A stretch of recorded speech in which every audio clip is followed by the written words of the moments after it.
Turkey referendum, Trump congratulates Erdogan. Donald Trump has congratulated Turkish President Recep Tayyip Erdogan on his victory in Sunday's referendum that gave him sweeping new powers. The U.S. president's phone call contrasts with European concern that the result -51.4% in favor of the changes, has exposed deep splits in Turkish society. Mr. Erdogan has rejected criticism from international monitors who said he had been favored by an unequal campaign. The main opposition party is launching an appeal to invalidate the result.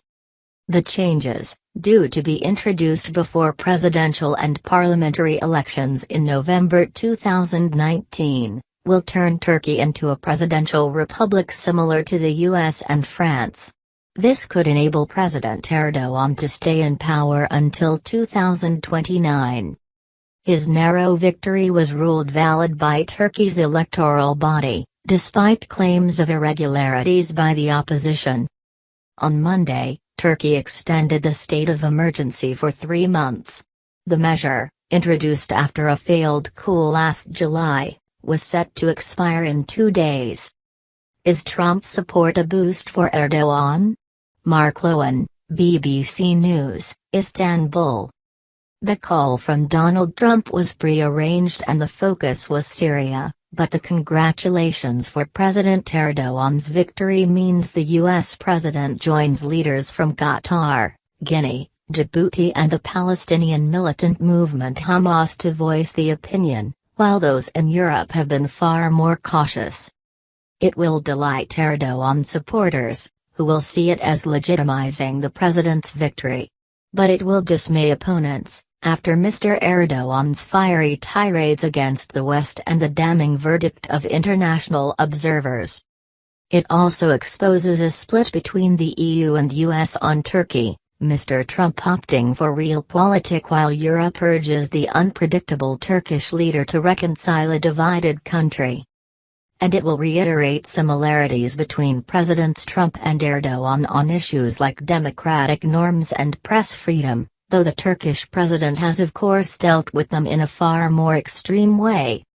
Ultimately, President Trump was perhaps aiming to win favor in Ankara, given that the two sides have fundamental disagreements over Syria. What are the disagreements about? Syria is one of the issues straining relations between Washington and Ankara. Turkey is irked by the policy started by the Obama administration of supporting Kurdish fighters in Syria who are fighting so-called Islamic State.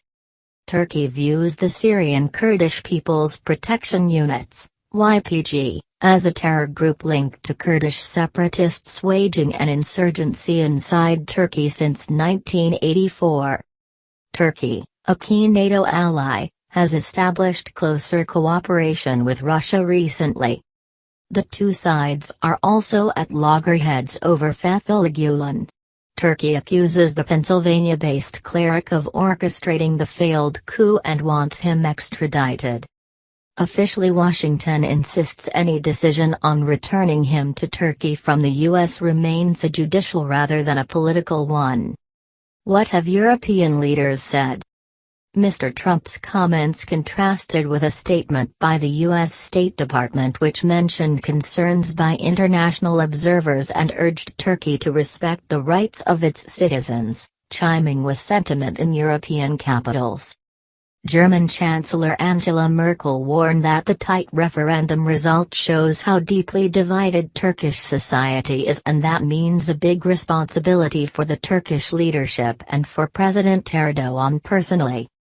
The European Commission issued a similar call. Others expressed concern about the possibility of the return of capital punishment. The French president's office warned that any referendum on reviving the death penalty would obviously be a break with values and engagements that Turkey had accepted in joining the Council of Europe. The president of the European Parliament, Antonio Tajani, tweeted his own concerns. Austrian Foreign Minister Sebastian Kurz went further. He said the referendum result was a clear signal against the European Union. The fiction of Turkey's bid to join the bloc must be ended, Mr. Kurz said. Why are international monitors concerned? Despite saying that the voting day was well administered, the Organization for Security and Cooperation in Europe, OSCE, and the Council of Europe criticized the referendum campaign, and the Council of Europe said the vote did not live up its standards. The monitors also criticized a late change by electoral officials that allowed voting papers without official stamps to be counted. But the head of Turkey's electoral body, Saadi Güven, said the unstamped ballot papers had been produced by the High Electoral Board and were valid. He said a similar procedure had been used in past elections. But the Turkish Bar Association described the move as illegal. An Austrian MP Alef Krun, one of the Council of Europe observers, said there is a suspicion that up to 2.5 million votes could have been manipulated, which would have changed the result. She offered no evidence. Mr. Erdogan told supporters that Turkey did not see, hear or acknowledge the politically motivated reports of the monitors. The result, he said, ended the debate on changing the constitution and creating an executive presidency, adding that the process of implementing the reforms would now begin. Read more, Erdogan's rise to power. He also said the country could hold a referendum on its long-stalled EU membership bid. Additionally, Mr. Erdogan said he would approve the death penalty if it was supported in a referendum or a bill was submitted to him through parliament. This would end Turkey's EU negotiations. What do the constitutional changes include? The president will have a 5-year tenure, for a maximum of 2 terms.